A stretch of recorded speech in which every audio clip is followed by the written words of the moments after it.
قل أندعو من دون الله ما لا ينفعنا ولا يضرنا ونرد على أعقابنا بعد إذ هدانا الله كالذي استهوته الشياطين في الأرض حيران له أصحاب يدعونه إلى الهدى ائتنا قل إن هدى الله هو الهدى وأمرنا لنسلم لرب العالمين وأن أقيموا الصلاة واتقوه وهو الذي إليه تحشرون۔ اے محمد ان سے پوچھو کیا ہم اللہ کو چھوڑ کر ان کو پکاریں جو نہ ہمیں نفع دے سکتے ہیں نہ نقصان، اور جبکہ اللہ ہمیں سیدھا راستہ دکھا چکا ہے تو کیا اب ہم الٹے پاؤں پھر جائیں؟ کیا ہم اپنا حال اس شخص کا سا کر لیں جسے شیطانوں نے صحرا میں بھٹکا دیا ہو اور وہ حیران و سرگردان پھر رہا ہو، دراں حالے کے اس کے ساتھی اسے پکار رہے ہوں کہ ادھر آ، یہ سیدھی راہ موجود ہے۔ کہو حقیقت میں صحیح رہنمائی تو صرف اللہ ہی کی رہنمائی ہے، اور اس کی طرف سے ہمیں یہ حکم ملا ہے کہ مالک کائنات کے آگے سر اطاعت خم کر دو، نماز قائم کرو اور اس کی نافرمانی سے بچو، اسی کی طرف تم سمیٹے جاؤ گے۔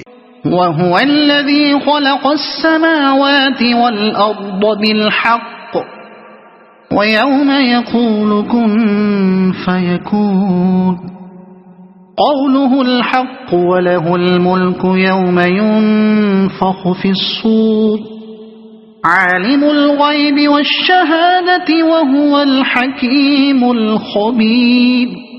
وہی ہے جس نے آسمان و زمین کو برحق پیدا کیا ہے، اور جس دن وہ کہے گا کہ حشر ہو جائے اسی دن وہ ہو جائے گا، اس کا ارشاد عین حق ہے، اور جس روز سور پھونکا جائے گا اس روز بادشاہی اسی کی ہوگی، وہ غیب اور شہادت ہر چیز کا عالم ہے اور دانا اور باخبر ہے۔ وہی ہے جس نے آسمان و زمین کو برحق پیدا کیا ہے۔ قرآن میں یہ بات جگہ جگہ بیان کی گئی ہے کہ اللہ نے زمین اور آسمانوں کو برحق پیدا کیا ہے، یہ حق کے ساتھ پیدا کیا ہے۔ یہ ارشاد بہت وسیع معنی پر مشتمل ہے۔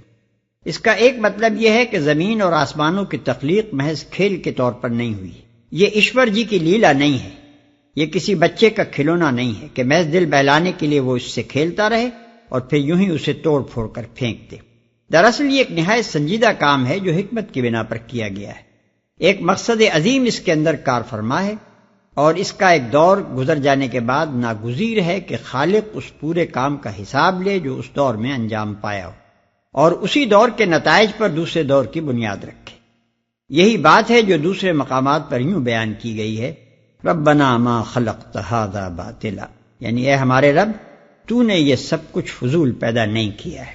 اور ارشاد ہوتا ہے وما خلقنا السماء والارض وما بینہما لاعبین، یعنی ہم نے آسمان و زمین اور ان چیزوں کو جو آسمان و زمین کے درمیان ہیں کھیل کے طور پر پیدا نہیں کیا ہے۔ مزید ارشاد ہوتا ہے افحسبتم انما خلقناکم عبثا وانکم الینا لا ترجعون، یعنی تو کیا تم نے یہ سمجھ رکھا ہے کہ ہم نے تمہیں یوں ہی فضول پیدا کیا ہے اور تم ہماری طرف واپس نہ لائے جاؤ گے؟ دوسرا مطلب یہ ہے کہ اللہ نے یہ سارا نظام کائنات حق کی ٹھوس بنیادوں پر قائم کیا ہے، عدل اور حکمت اور راستی کے قوانین پر اس کی ہر چیز مبنی ہے۔ باطل کے لیے فی الحقیقت اس نظام میں جڑ پکڑنے اور باراور ہونے کی کوئی گنجائش ہی نہیں ہے۔ یہ اور بات ہے کہ اللہ باطل پرستوں کو موقع دے دے کہ وہ اگر اپنے جھوٹ اور ظلم اور ناراستی کو فروغ دینا چاہتے ہیں تو اپنی کوشش کر دیکھیں، لیکن آخر کار زمین باطل کے ہر بیج کو اگل کر پھینک دے گی، اور آخری فرد حساب میں ہر باطل پرست دیکھ لے گا کہ جو کوششیں اس نے اس شجر خبیث کی کاشت اور آبیاری میں صرف کی وہ سب ضائع ہو گئی۔ تیسرا مطلب یہ ہے کہ خدا نے اس ساری کائنات کو بربنائے حق پیدا کیا ہے، اور اپنے ذاتی حق کی بنا پر ہی وہ اس پر فرمانروائی کر رہا ہے۔ اس کا حکم یہاں اس لیے چلتا ہے کہ وہی اپنی پیدا کی ہوئی کائنات میں حکمرانی کا حق رکھتا ہے۔ دوسروں کا حکم اگر بظاہر چلتا نظر بھی آتا ہو تو اس سے دھوکہ نہ کھاؤ، فی الحقیقت نہ ان کا حکم چلتا ہے نہ چل سکتا ہے، کیونکہ کائنات کی کسی چیز پر بھی ان کا کوئی حق نہیں ہے کہ وہ اس پر اپنا حکم چلائیں۔ اور جس روز سور پھونکا جائے گا، سور پھونکنے کی صحیح کیفیت کیا ہوگی اس کی تفصیل ہماری سمجھ سے باہر ہے۔ قرآن سے جو کچھ ہمیں معلوم ہوا ہے وہ صرف اتنا ہے کہ قیامت کے روز اللہ کے حکم سے ایک مرتبہ سور پھونکا جائے گا اور سب ہلاک ہو جائیں گے، پھر نہ معلوم کتنی مدت بعد، جسے اللہ ہی جانتا ہے، دوسرا سور پھونکا جائے گا، اور تمام اولین و آخرین اثر نو زندہ ہو کر اپنے آپ کو میدان حشر میں پائیں گے۔ پہلے سور پر سارا نظام کائنات درہم برہم ہوگا، اور دوسرے سور پر ایک دوسرا نظام نئی صورت اور نئے قوانین کے ساتھ قائم ہو جائے گا۔ اس روز بادشاہی اسی کی ہوگی۔ یہ مطلب نہیں ہے کہ آج بادشاہی اس کی نہیں ہے، بلکہ مطلب یہ ہے کہ اس روز جب پردہ اٹھایا جائے گا اور حقیقت بالکل سامنے آ جائے گی تو معلوم ہو جائے گا کہ وہ سب جو با اختیار نظر آتے تھے یا سمجھے جاتے تھے بالکل بے اختیار ہیں، اور بادشاہی کے سارے اختیارات اسی ایک خدا کے لیے ہیں جس نے کائنات کو پیدا کیا ہے۔ غیب اور شہادت۔ غیب کا مطلب ہے وہ سب کچھ جو مخلوقات سے پوشیدہ ہے، اور شہادت سے مراد ہے وہ سب کچھ جو مخلوقات کے لیے ظاہر و معلوم ہے۔ وَإِذْ قَالَ إِبْرَاهِيمُ لِأَبِيهِ آزَرَ أَتَتَّخِذُ أَصْنَامًا آلِهَةً إِنِّي أَرَاكَ وَقَوْمَكَ فِي ضَلَالٍ مُبِينٍ۔ ابراہیم کا واقعہ یاد کرو جبکہ اس نے اپنے باپ آزر سے کہا تھا، کیا تو بتوں کو خدا بناتا ہے؟ میں تو تجھے اور تیری قوم کو کھلی گمراہی میں پاتا ہوں۔ کیا تو بتوں کو خدا بناتا ہے؟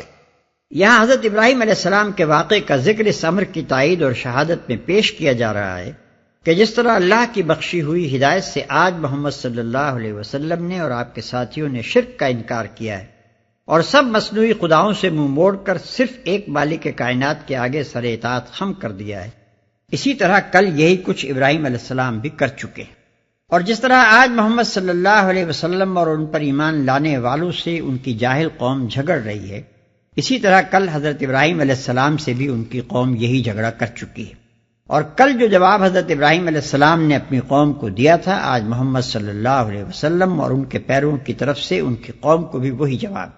محمد صلی اللہ علیہ وسلم اس راستے پر ہیں جو نوح علیہ السلام اور ابراہیم علیہ السلام اور نسل ابراہیمی کے تمام انبیاء کا راستہ رہا ہے۔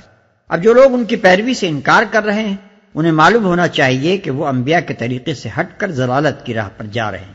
یہاں یہ بات اور سمجھ لینی چاہیے کہ عرب کے لوگ بالعموم حضرت ابراہیم علیہ السلام کو اپنا پیشوا اور مقتدا مانتے تھے، خصوصاً قریش کے تو فخر و ناز کی ساری بنیاد ہی یہ تھی کہ وہ ابراہیم علیہ السلام کی اولاد اور ان کے تعمیر کردہ خانہ خدا کے خادم ہیں، اس لیے ان کے سامنے حضرت ابراہیم علیہ السلام کے عقیدہ توحید کا اور شرک سے ان کے انکار اور مشرک قوم سے ان کی نزاع کا ذکر کرنے کے معنی یہ تھے کہ قریش کا سارا سرمایہ فخر و ناز اور کفار عرب کا اپنے مشرکانہ دین پر سارا اطمینان ان سے چھین لیا جائے اور ان پر ثابت کر دیا جائے کہ آج مسلمان اس مقام پر ہیں جس پر حضرت ابراہیم علیہ السلام تھے، اور تمہاری حیثیت وہ ہے جو حضرت ابراہیم علیہ السلام سے لڑنے والی جاہل قوم کی تھی۔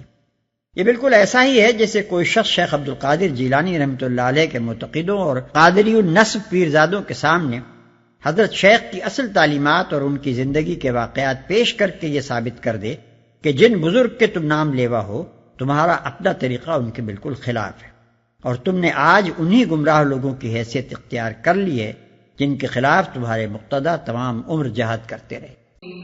وَكَذَلِكَ نُرِي إِبْرَاهِيمَ مَلَكُوتَ السَّمَاوَاتِ وَالْأَرْضِ وَلِيَكُونَ مِنَ الْمُوقِنِينَ۔ ابراہیم کو ہم اسی طرح زمین اور آسمانوں کا نظام سلطنت دکھاتے تھے، اور اس لیے دکھاتے تھے کہ وہ یقین کرنے والوں میں سے ہو جائے۔ ابراہیم کو ہم اسی طرح زمین اور آسمانوں کا نظام سلطنت دکھاتے تھے، یعنی جس طرح تم لوگوں کے سامنے آثار کائنات نمایاں ہیں اور اللہ کی نشانیاں تمہیں دکھائی جا رہی ہیں، اسی طرح ابراہیم علیہ السلام کے سامنے بھی یہی آثار تھے اور یہی نشانیاں تھیں، مگر تم لوگ انہیں دیکھنے پر بھی اندھوں کی طرح کچھ نہیں دیکھتے، اور ابراہیم علیہ السلام نے انہیں آنکھیں کھول کر دیکھا۔ یہی سورج اور چاند اور تارے جو تمہارے سامنے طلوع و غروب ہوتے ہیں اور روزانہ تم کو جیسا گمراہ طلوع ہوتے وقت پاتے ہیں ویسا ہی غروب ہوتے وقت چھوڑ جاتے ہیں، انہی کو اس آنکھوں والے انسان نے بھی دیکھا تھا، اور انہی نشانات سے وہ حقیقت تک پہنچ گیا کہ وہ یقین کرنے والوں میں سے ہو جائے۔ اس مقام کو اور قرآن کے ان دوسرے مقامات کو جہاں حضرت ابراہیم علیہ السلام سے ان کی قوم کی ندا کا ذکر آیا ہے، اچھی طرح سمجھنے کے لیے ضروری ہے کہ حضرت ابراہیم علیہ السلام کی قوم کے مذہبی اور تمدنی حالات پر ایک نظر ڈال لی جائے۔ جدید اثری تحقیقات کے سلسلے میں نہ صرف وہ شہر دریافت ہو گیا ہے جہاں حضرت ابراہیم علیہ السلام پیدا ہوئے تھے، بلکہ دور ابراہیمی میں اس علاقے کے لوگوں کی جو حالت تھی اس پر بھی بہت کچھ روشنی پڑی ہے۔ سر لیونارڈ وولی نے اپنی کتاب ابراہم لندن 1935 میں اس تحقیقات کے جو نتائج شائع کیے ہیں ان کا خلاصہ ہم یہاں بیان کرتے ہیں۔ اندازہ کیا گیا ہے کہ 2100 قبل مسیح کے لگ بھگ زمانے میں، جسے اب عام طور پر محققین حضرت ابراہیم علیہ السلام کے ظہور کا زمانہ تسلیم کرتے ہیں، شہر ار کی آبادی 2.5 لاکھ کے قریب تھی، اور بعید نہیں کہ 5 لاکھ ہو۔ بڑا صنعتی و تجارتی مرکز تھا، ایک طرف پامیر اور نیلگری تک سے وہاں مال آتا تھا اور دوسری طرف اناطولیہ تک سے اس کے تجارتی تعلقات تھے۔ جس ریاست کا یہ صدر مقام تھا اس کے حدود موجودہ حکومت عراق سے شمال میں کچھ کم اور مغرب میں کچھ زیادہ تھے۔ ملک کی آبادی بیشتر صنعت و تجارت پیشہ تھی۔ اس عہد کی جو تحریرات آثار قدیمہ کے کھنڈروں میں دستیاب ہوئی ہیں ان سے معلوم ہوتا ہے کہ زندگی میں ان لوگوں کا نقطہ نظر خالص مادہ پرستانہ تھا۔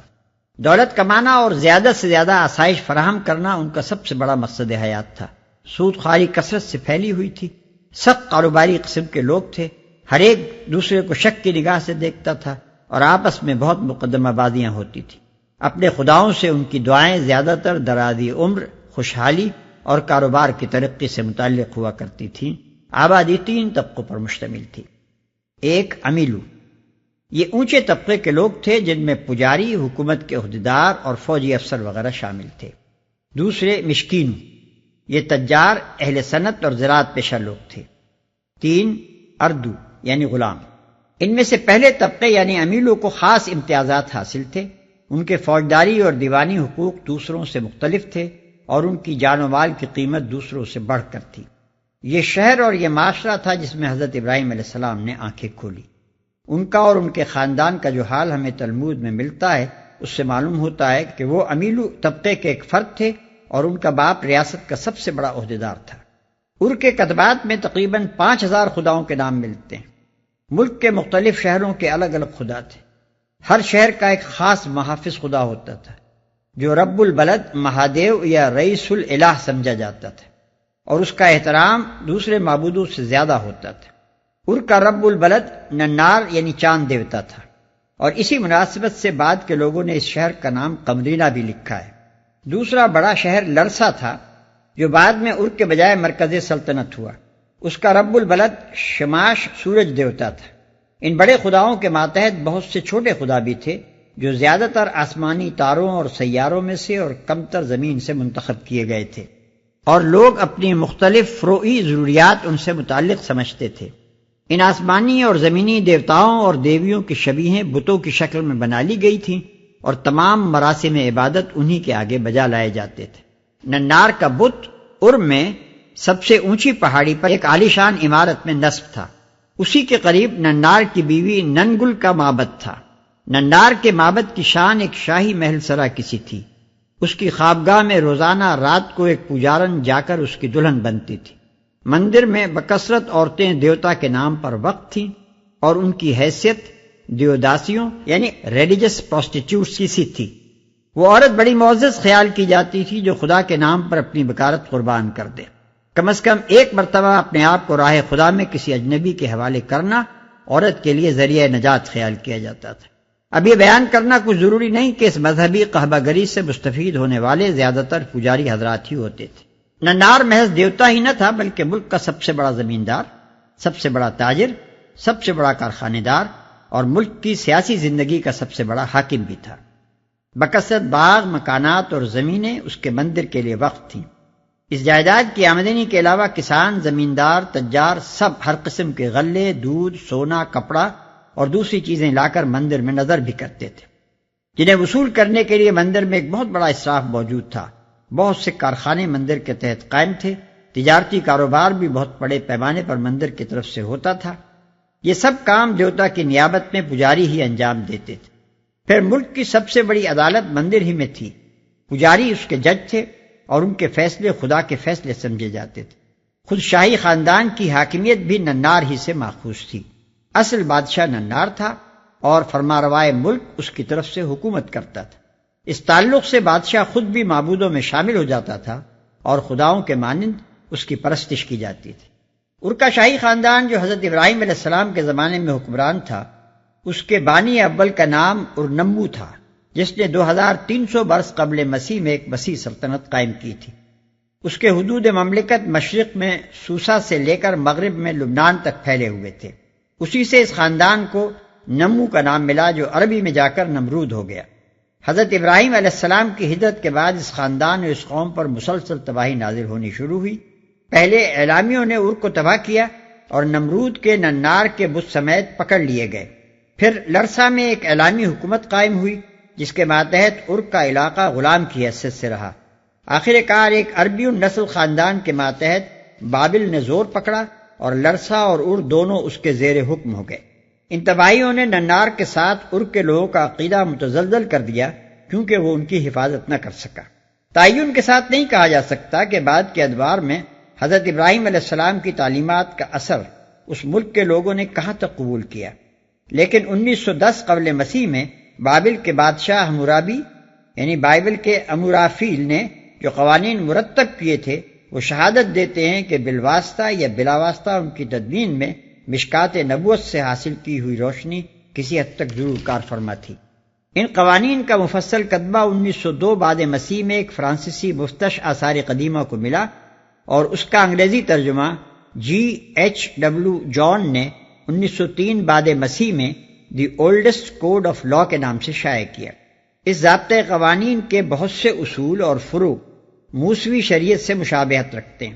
یہ اب تک کی اثری تحقیقات کے نتائج اگر صحیح ہیں تو ان سے یہ بات بالکل واضح ہو جاتی ہے کہ حضرت ابراہیم علیہ السلام کی قوم میں شرک محض ایک مذہبی عقیدے اور بت پرستانہ عبادات کا مجموعہ ہی نہ تھا، بلکہ در حقیقت اس قوم کی پوری معاشی، تمدنی، سیاسی اور معاشرتی زندگی کا نظام اسی عقیدے پر مبنی تھا۔ اس کے مقابلے میں حضرت ابراہیم علیہ السلام توحید کی جو دعوت لے کر اٹھے تھے، اس کا اثر صرف بتوں کی پرستش ہی پر نہ پڑتا تھا، بلکہ شاہی خاندان کی معبودیت اور حاکمیت، پجاریوں اور اونچے طبقوں کی معاشرتی، معاشی اور سیاسی حیثیت، اور پورے ملک کی اجتماعی زندگی اس کی زد میں آئی جاتی تھی۔ ان کی دعوت کو قبول کرنے کے معنی یہ تھے کہ نیچے سے اوپر تک ساری سوسائٹی کی عمارت ادھیڑ ڈالی جائے اور اسے از سر نو توحید الہ کی بنیاد پر تعمیر کیا جائے۔ اسی لیے ابراہیم علیہ السلام کی آواز بلند ہوتے ہی عوام اور خواص، پجاری اور نمرود سب کے سب بیک وقت اس کو دبانے کے لیے کھڑے ہو گئے۔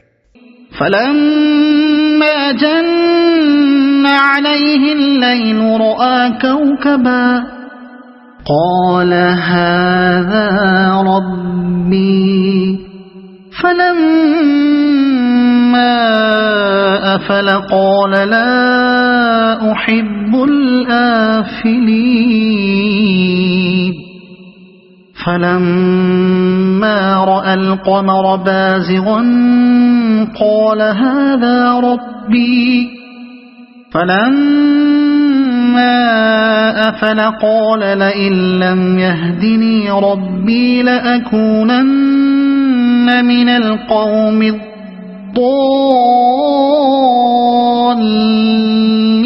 الضالين فلما رأى الشمس بازغة قال هذا ربي هذا أكبر فلما أفلت قال يا قوم إني بريء مما تشركون۔ چنانچہ جب رات اس پر تاری ہوئی تو اس نے ایک تارا دیکھا، کہا یہ میرا رب ہے، مگر جب وہ ڈوب گیا تو بولا ڈوب جانے والوں کا تو میں گرویدہ نہیں ہوں۔ پھر جب چاند چمکتا نظر آیا تو کہا یہ ہے میرا رب، مگر جب وہ بھی ڈوب گیا تو کہا اگر میرے رب نے میری رہنمائی نہ کی ہوتی تو میں بھی گمراہ لوگوں میں شامل ہو گیا ہوتا۔ پھر جب سورج کو روشن دیکھا تو کہا یہ ہے میرا رب، یہ سب سے بڑا ہے، مگر جب وہ بھی ڈوبا تو ابراہیم پکار اٹھا اے برادران قوم، میں ان سب سے بیزار ہوں جنہیں تم خدا کا شریک ٹھہراتے ہو۔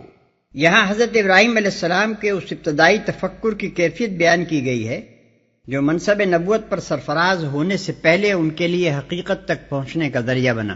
اس میں بتایا گیا ہے کہ ایک صحیح الدماغ اور سلیم النظر انسان جس نے سراسر شرک کے ماحول میں آنکھیں کھولی تھیں اور جسے توحید کی تعلیم کہیں سے حاصل نہ ہو سکتی تھی، کس طرح آثار کائنات کا مشاہدہ کر کے اور ان پر غور و فکر اور ان سے صحیح استدلال کر کے امر حق معلوم کرنے میں کامیاب ہو گیا۔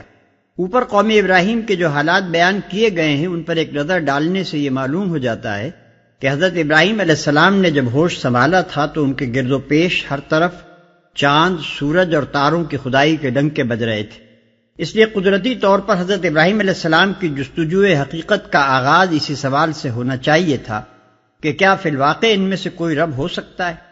اسی مرکزی سوال پر انہوں نے غور و فکر کیا اور آخر کار اپنی قوم کے سارے خداؤں کو ایک اٹل قانون کے تحت غلاموں کی طرح گردش کرتے دیکھ کر وہ اس نتیجے پر پہنچ گئے کہ جن جن کے رب ہونے کا دعویٰ کیا جاتا ہے ان میں سے کسی کے اندر بھی ربوبیت کا شائبہ تک نہیں ہے۔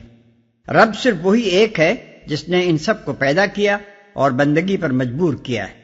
اس قصے کے الفاظ سے عام طور پر لوگوں کے ذہن میں ایک شبہ پیدا ہوتا ہے۔ یہ جو ارشاد ہوا ہے کہ جب رات تاری ہوئی تو اس نے ایک تارا دیکھا اور جب وہ ڈوب گیا تو یہ کہا، پھر چاند دیکھا اور جب وہ ڈوب گیا تو پھر یہ کہا، پھر سورج دیکھا اور جب وہ بھی ڈوب گیا تو یہ کہا، اس پر ایک عام ناظر کے ذہن میں فوراً یہ سوال کھٹکتا ہے کہ کیا بچپن سے آنکھ کھولتے ہی روزانہ حضرت ابراہیم علیہ السلام پر رات تاری نہ ہوتی رہی تھی؟ اور کیا وہ ہر روز چاند تاروں اور سورج کو طلوع و غروب ہوتے نہ دیکھتے تھے؟ ظاہر ہے کہ یہ غور و فکر تو انہوں نے سن رشد کو پہنچنے کے بعد ہی کیا ہوگا۔ پھر یہ قصہ اس طرح کیوں بیان کیا گیا ہے کہ جب رات ہوئی تو یہ دیکھا اور دن نکلا تو یہ دیکھا؟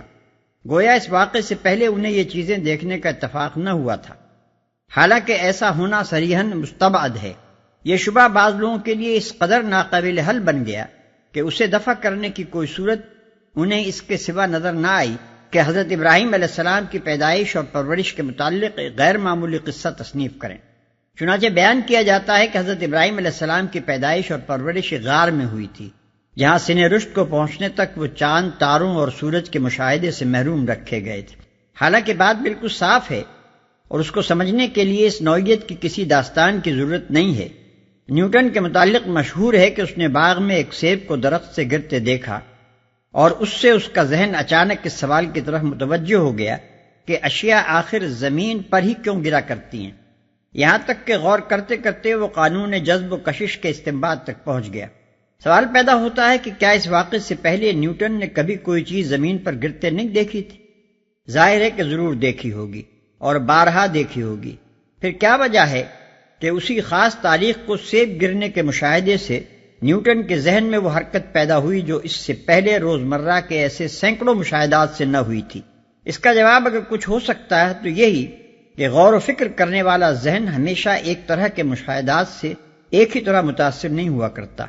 بارہا ایسا ہوتا ہے کہ آدمی ایک چیز کو ہمیشہ دیکھتا رہتا ہے اور اس کے ذہن میں کوئی حرکت پیدا نہیں ہوتی، مگر ایک وقت اسی چیز کو دیکھ کر یکایک ذہن میں کھٹک پیدا ہو جاتی ہے جس سے فکر کی قوتیں ایک خاص مضمون کی طرف کام کرنے لگتی ہیں، یا پہلے سے کسی سوال کی تحقیق میں ذہن الجھ رہا ہوتا ہے اور یکایک روزمرہ ہی کے مشاہدات میں سے کسی ایک چیز پر نظر پڑتے ہی گتھی کا وہ سرا ہاتھ لگ جاتا ہے جس سے ساری الجھنیں سلجھتی چلی جاتی ہیں۔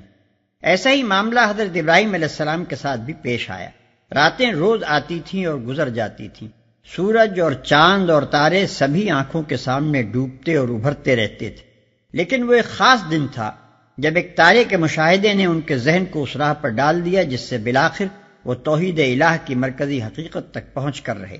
ممکن ہے کہ حضرت ابراہیم علیہ السلام کا ذہن پہلے سے سوال پر غور کر رہا ہو کہ جن عقائد پر ساری قوم کا نظام زندگی چل رہا ہے ان میں کس حد تک صداقت ہے، اور پھر ایک تارا یکایک سامنے آ کر کشودِ کار کے لیے کلید بن گیا۔ اور یہ بھی ممکن ہے کہ تارے کے مشاہدے ہی سے ذہنی حرکت کی ابتدا ہوئی ہو۔ اس سلسلے میں ایک اور سوال بھی پیدا ہوتا ہے، وہ یہ کہ جب حضرت ابراہیم علیہ السلام نے تارے کو دیکھ کر کہا یہ میرا رب ہے، اور جب چاند اور سورج کو دیکھ کر انہیں اپنا رب کہا، تو کیا اس وقت عارضی طور پر ہی صحیح وہ شرک میں مبتلا نہ ہو گئے تھے؟ اس کا جواب یہ ہے کہ ایک طالب حق اپنی جستجو کی راہ میں سفر کرتے ہوئے بیچ کی جن منزلوں پر غور و فکر کے لیے ٹھہرتا ہے، اصل اعتبار ان منزلوں کا نہیں ہوتا، بلکہ اصل اعتبار اس سمت کا ہوتا ہے جس پر وہ پیش قدمی کر رہا ہے، اور اس آخری مقام کا ہوتا ہے جہاں پہنچ کر وہ قیام کرتا ہے۔ بیچ کی منزلیں ہر جویائے حق کے لیے ناگزیر ہیں، ان پر ٹھہرنا بسلسلہ طلب و جستجو ہوتا ہے، نہ کہ بصورت فیصلہ۔ اصلاً یہ ٹھہراؤ سوالی و استفہامی ہوا کرتا ہے، نہ کہ حکمی۔ طالب جب ان میں سے کسی منزل پر رک کر کہتا ہے کہ ایسا ہے، تو دراصل یہ اس کی آخری رائے نہیں ہوتی، بلکہ اس کا مطلب یہ ہوتا ہے کہ کیا ایسا ہے، اور تحقیق سے اس کا جواب نفی میں پا کر وہ آگے بڑھ جاتا ہے۔ اس لیے یہ خیال کرنا بالکل غلط ہے کہ اثناء راہ میں جہاں جہاں وہ ٹھہرتا رہا وہاں وہ عارضی طور پر کفر یا شرک میں مبتلا رہا۔ إني وجهت وجهي للذي فطر السماوات والأرض حنيفا وما أنا من المشركين وحاجه قومه قال أتحاجوني